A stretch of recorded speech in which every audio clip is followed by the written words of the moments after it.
Good morning everyone. 12th का exam over हो गया है and I am very positive आपका एग्ज़ाम बहुत अच्छा गया होगा।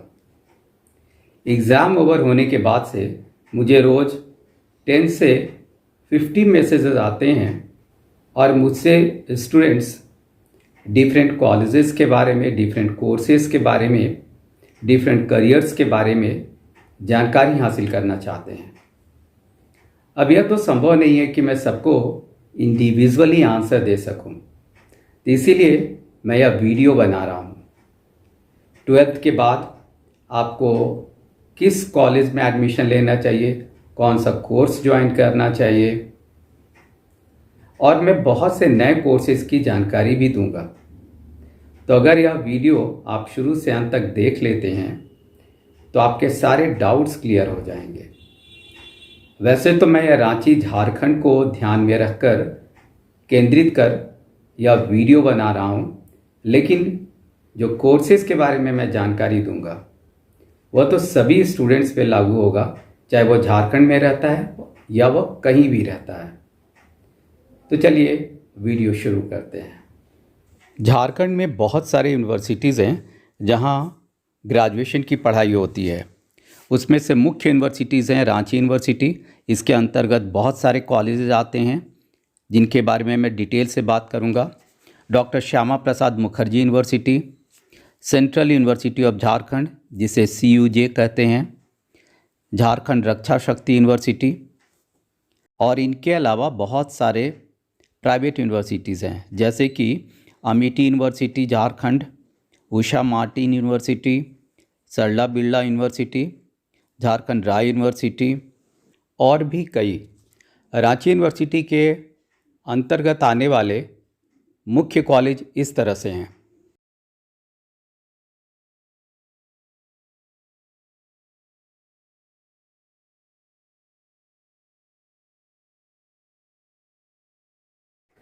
अब आता हूँ कुछ महत्वपूर्ण मुद्दों पर। अब आपको डिग्री चाहिए, नॉलेज चाहिए या दोनों चाहिए? अगर दोनों चाहिए तो आपका पहला ऑप्शन होना चाहिए सेंट जेवियर्स कॉलेज रांची, क्योंकि ये पूरे लिस्ट में यही एकमात्र कॉलेज है जो नेशनल लेवल पर अपनी पहचान रखता है। यहाँ से आपका नॉलेज भी मिलेगा, आपको डिग्री भी मिलेगी, और ऐसी डिग्री जो हर इंटरव्यू में, हर जॉब में बहुत वेट कैरी करेगा। तो आपका पहला ऑप्शन होना चाहिए सेंट जेवियर्स कॉलेज। इस लिस्ट में सिर्फ सेंट जेवियर्स कॉलेज ही एक ऐसा कॉलेज है जो कि इंट्रेंस एग्ज़ाम लेता है। तो इसके लिए बहुत ज़रूरी है कि आप इसके वेबसाइट को चेक करते रहें। ये एग्ज़ाम डेट निकालेगा और आपको एग्ज़ाम क्वालिफाई करना ज़रूरी है, तभी वहाँ पर आपका एडमिशन होगा। लेकिन यहाँ एडमिशन लेने से आपको बहुत सारे एडवांटेजेस मिलेंगे। यहाँ रेगुलर क्लासेस हैं, एक्स्ट्रा करिकुलर एक्टिविटीज़ हैं और कैंपस प्लेसमेंट की भी गुंजाइश हमेशा रहती है। दूसरे नंबर पर मैं प्राइवेट यूनिवर्सिटीज़ को रखूँगा, जिसमें अमेठी को मैं नंबर 1 पर रख रहा हूँ। उसके बाद उषा मार्टिन, सरला बिरला, ये 3 कॉलेजेस को मैं प्रेफरेंस दूंगा, यूनिवर्सिटीज़ को प्रेफरेंस दूंगा, क्योंकि यहाँ भी एक्टिविटीज़ बहुत हैं, रेगुलर क्लासेस हैं। यहाँ पढ़ने से आप में एक बहुत स्मार्टनेस आ जाएगा और ये फ्यूचर के लिए बहुत मायने रखेगा। Then what about all these college like Marwari college, womens college, Yogdas Satsang and all these colleges. Honestly speaking, इन कॉलेजेस में पढ़ाई बहुत कम होती है। एक्स्ट्रा करिकुलर एक्टिविटीज़ की तो बात ही भूल जाइए। गिने चुने हो सकता है 1-2 डिपार्टमेंट में कुछ एक्स्ट्रा करिकुलर एक्टिविटीज़ होते होंगे या पढ़ाई रेगुलर होती होगी, लेकिन ज़्यादातर कॉलेजेस में पढ़ाई नियमित रूप से नहीं होती। तो मैं बिल्कुल एडवाइज़ नहीं करूँगा कि आप इन कॉलेजेस में एडमिशन लें। यू नो व्हाट, इंडिया में कई लाख स्टूडेंट्स हर साल बेरोजगारों की भीड़ में आकर खड़ा होते हैं। ये लोग हैं कौन? तो ये लोग वही लोग हैं जो सिर्फ एक डिग्री लेकर मार्केट में आ जाते हैं। तो आज के दौर पे सिर्फ डिग्री लेने से बात नहीं बन रही है, आपको नॉलेज होना बहुत बहुत बहुत ज़रूरी है। तो हमेशा आप ऐसा कॉलेज टारगेट कीजिए जहां पढ़ाई नियमित हो, एक्स्ट्रा करिकुलर एक्टिविटीज़ हो, और जब उससे आप बाहर निकले तो आप में एक कॉन्फिडेंस हो। सेंट जेवियर्स कॉलेज और जितने भी प्राइवेट कॉलेजेस हैं, सबका फ़ी स्ट्रक्चर 25,000 से लेकर 75,000 है पर सेमेस्टर। लेकिन और जितने गवर्नमेंट कॉलेजेस हैं उनका फ़ी स्ट्रक्चर काफ़ी कम है। सभी कॉलेज का अलग अलग है, तो अच्छा होगा कि आप उसके वेबसाइट पर चेक कर लें। अब अगली इम्पॉर्टेंट बात कि हमें ग्रेजुएशन करना चाहिए कि नहीं करना चाहिए। अगर आपका टारगेट गवर्नमेंट जॉब है या ऊंची शिक्षा है, अगर आप टीचर या प्रोफेसर बनना चाहते हैं, तब आपको ग्रेजुएशन निश्चित रूप से करना चाहिए, क्योंकि ग्रेजुएशन के बाद ही ऑफिसर ग्रेड के जितने भी एग्ज़ाम्स हैं उसके दरवाजे खुलते हैं। ये तो आपको पता ही होगा कि ग्रेजुएशन 3 साल का होता है, जिसमें 6 सेमेस्टर होते हैं 6 मंथ्स पर।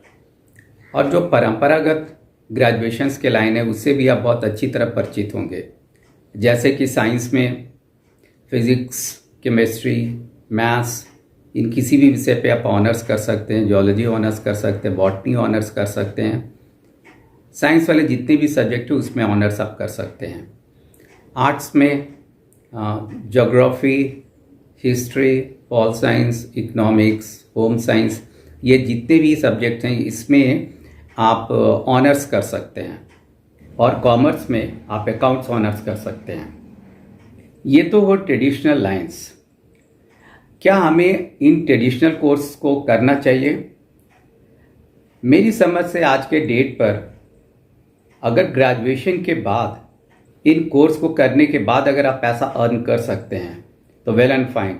अगर नहीं कर सकते तो मैं बहुत ज़्यादा इसके फेवर में नहीं हूँ। एक इम्पॉर्टेंट क्वेश्चन, मान लीजिए सेंट जेवियर्स कॉलेज में आपको आपका मनचाहा विषय नहीं मिल रहा, किसी और विषय में आपको ऑनर्स करने का मौका मिल रहा है, तो आपको करना चाहिए कि नहीं करना चाहिए? हो सकता है मेरा आंसर आपको बहुत सटीक न लगे, लेकिन मेरे अनुसार निश्चित रूप से करना चाहिए, भले ही आपका मनचाहा सब्जेक्ट नहीं मिल रहा। जैसे मान लीजिए आपको मनचाहा सब्जेक्ट मरवाड़ी कॉलेज में मिल रहा है या किसी और सेकेंड या थर्ड रेट कॉलेज में मिल रहा है। 3 साल के बाद क्या होगा? भले आपने अपना मनचाहा सब्जेक्ट ले लिया है, लेकिन 3 साल के बाद आपको एक डिग्री मिल जा रही है, आपका नॉलेज तो कुछ नहीं हुआ। तो जब नॉलेज कुछ है नहीं, एक डिग्री मिल गई, तो आपका मनचाहा सब्जेक्ट का वैल्यू क्या रहा? लेकिन सेंट जेवियर्स कॉलेज में भले वो आपको मनचाहा सब्जेक्ट नहीं दे रहा, लेकिन अगर आप कोई भी विषय में ऑनर्स कर लेते हैं, 3 साल के बाद डिग्री के साथ आपको नॉलेज मिलता है। एंड वेरी ऑनेस्टली, जब आप कोई सब्जेक्ट पढ़ने लगते हैं तो धीरे धीरे उसमें आपको इंटरेस्ट आने लगता है। हमारा इंटरेस्ट बहुत ज़्यादा टीचर के पढ़ाने के तरीक़ों पर निर्भर करता है। तो जो भी आप सब्जेक्ट ऑप्ट करते हैं, अगर उसके फैकल्टी मेंबर्स अच्छे हुए तो आपका निश्चित रूप से इंटरेस्ट आने लगेगा। तभी तो इतने स्टूडेंट वो सब्जेक्ट पढ़ रहे हैं और आप नॉलेज भी गेन कीजिएगा। और नेचुरली सेंट जेवियर्स कॉलेज का एक अच्छा नेम टैग आपको मिल जा रहा है। तो मेरे अनुसार सेंट जेवियर्स कॉलेज में आपको जो भी कोर्स मिल जाए, भले वो आपका मनचाहा ना हो, लेकिन आपको वो ज़रूर लेना चाहिए। अब मैं आता हूँ कुछ नए नए कोर्सेज़ के बारे में जो आप 12th के बाद कर सकते हैं। साइंस वालों के लिए सबसे कॉमन करियर ऑप्शंस है इंजीनियरिंग और मेडिकल। इन दोनों के बारे में बताने की मैं ज़रूरत नहीं समझता, क्योंकि हर साइंस वाला इसके बारे में बहुत अच्छी जानकारी रखता है और रखना भी चाहिए। मैं इंजीनियरिंग और मेडिकल से अलग हटकर कुछ दूसरे फील्ड्स के बारे में बताने जा रहा हूँ। इसमें से कुछ कोर्सेज रांची में होते हैं, कुछ कोर्सेज नहीं होते हैं। फ़िलहाल मेरा मकसद सिर्फ कोर्स के बारे में जानकारी देना है, तो अच्छा होगा कि एक बार आप नेट चेक कर ले तो आपको पूरी जानकारी मिल जाएगी।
झारखंड में जितने भी कॉलेज हैं सभी में वोकेशनल कोर्स चलते हैं।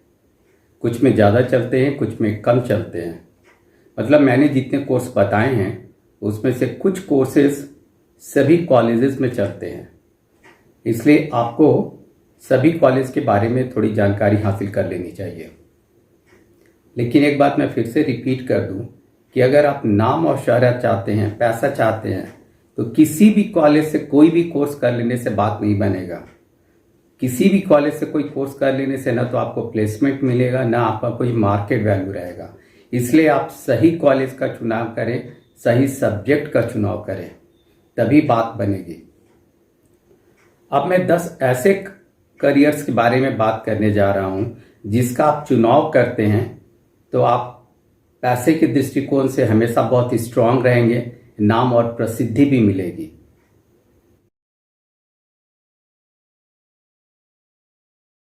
सबसे पहला फील्ड है मेडिकल। अगर आप डॉक्टर बन जाते हैं तब तो कहना ही क्या। ये याद रखिए, भारत में इंजीनियर्स बहुत ज़्यादा हैं, उनकी भरमार है, लेकिन डॉक्टर्स की कमी है। तो अगर आप डॉक्टर बन जाते हैं, इससे बढ़िया कुछ नहीं हो सकता। दूसरी बात, अगर आप डॉक्टर नहीं भी बन पाते लेकिन मेडिकल प्रोफेशन से जुड़ा हुआ कोई भी करियर लेते हैं तो हमेशा आप डिमांड में रहेंगे, हमेशा आपको अच्छी सैलरी मिलेगी। अगर पॉसिबल हो तो आप मेडिकल फील्ड में जाने की कोशिश करें। दिन प्रतिदिन यह दुनिया हाईटेक होती जा रही है, कंप्यूटर और एडवांस पर एडवांस होता जा रहा है। सभी कुछ तो कंप्यूटर पे डिपेंड है। कंप्यूटर के अगर इन फील्ड में आप अपना करियर बनाते हैं तो हमेशा you will be financially very strong.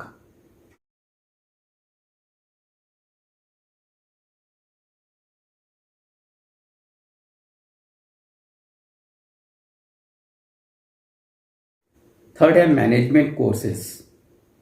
अगर आप रेपुटेड बड़े ऑर्गेनाइजेशन से मैनेजमेंट करते हैं तब आपकी सैलरी 20-25 लाख से शुरू हो सकती है। मैनेजमेंट के कौन कौन से फील्ड हैं आप ध्यान दीजिए।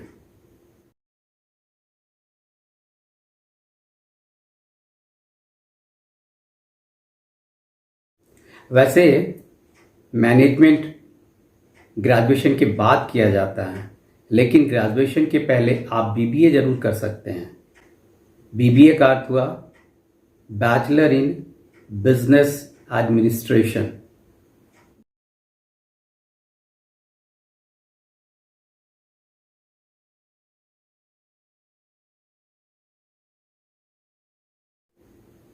वैसे तो मैनेजमेंट कोई भी कर सकता है, लेकिन अगर बीबीए आप कर लेते हैं तो आपको एक्स्ट्रा एडवांटेज रहेगा। Fourth, software developer. वैसे तो मैं कंप्यूटर के बारे में इसके पहले ही जिक्र कर चुका हूँ, लेकिन आज का ज़माना सॉफ्टवेयर्स का है, इसलिए मैं इसे अलग से स्ट्रेस देकर बोल रहा हूँ। आजकल सब कुछ तो सॉफ्टवेयर पर चल रहा है, तो अगर आपका दिमाग बहुत तेज चलता है, आप बहुत क्रिएटिव हैं, आप हार्ड वर्किंग हैं, तो आप सॉफ्टवेयर वाले लाइन में जाइए। एक बार की मेहनत जिंदगी भर की कमाई। यही कारण है कि सॉफ्टवेयर डेवलपर्स इतनी हाई सैलरी पाते हैं। फिफ्थ है लॉयर। तो लॉयर वाला बताऊं उसके पहले मैं ये क्लियर कर दूं दोनों का डिफरेंस है, एडवोकेट एंड लॉयर में क्या अंतर है। तो एडवोकेट कोर्ट में केस लड़ता है एंड लॉयर इंडिविजुअल को या कंपनी को, फर्म को लीगल एडवाइस देता है। तो अगर आप इंडिया के टॉप रैंकिंग लॉ इंस्टीट्यूट से, स्कूल से लॉ का कोर्स कर लेते हैं तो आप बहुत ज़्यादा डिमांड में रहेंगे। और लॉ से रिलेटेड कौन कौन से करियर है, कौन कौन सी उसमें पढ़ाई होती है, वो मैं आपको बता रहा हूँ।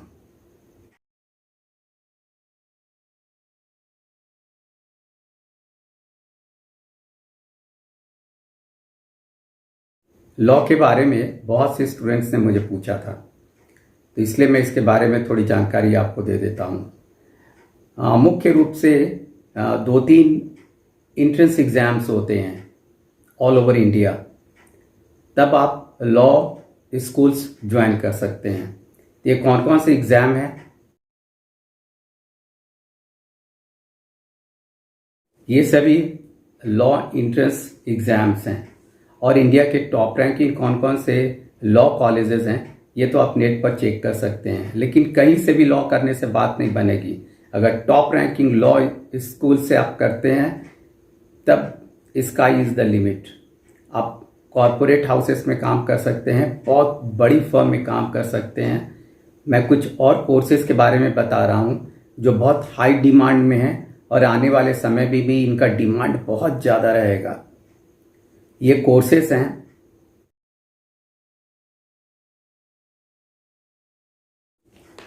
मैं आपको एडवाइस करूंगा कि इनमें से कोई भी एक लाइन को आप अपना करियर बनाने की कोशिश करें, क्योंकि आने वाला समय इन्हीं का है। बहुत से स्टूडेंट ने मुझे क्यूट के बारे में, CUET के बारे में पूछा था, तो मैं उसके बारे में भी आपको जानकारी दे रहा हूँ।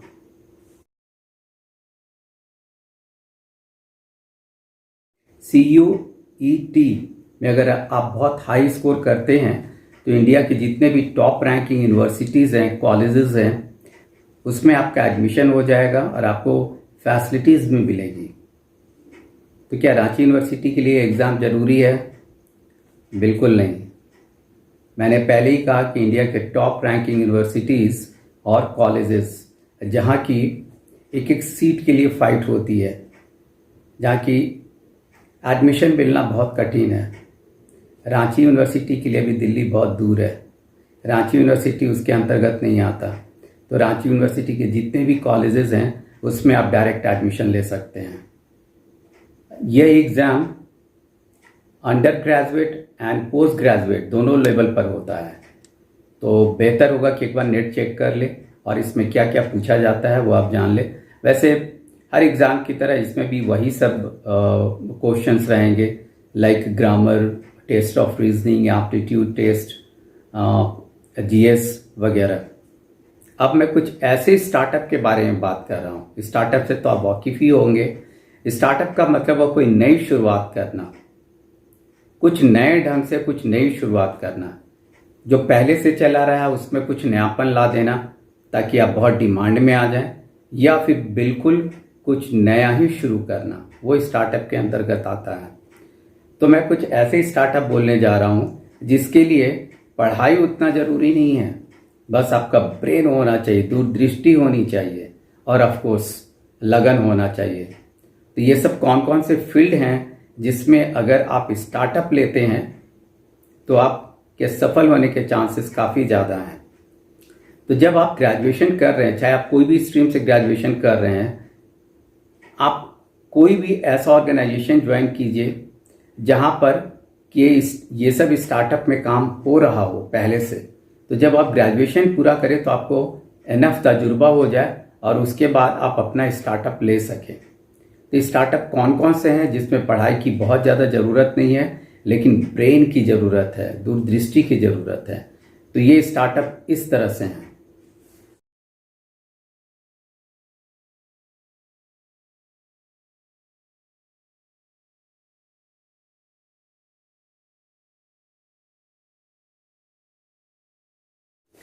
और अंत में कुछ मास्टर टिप्स।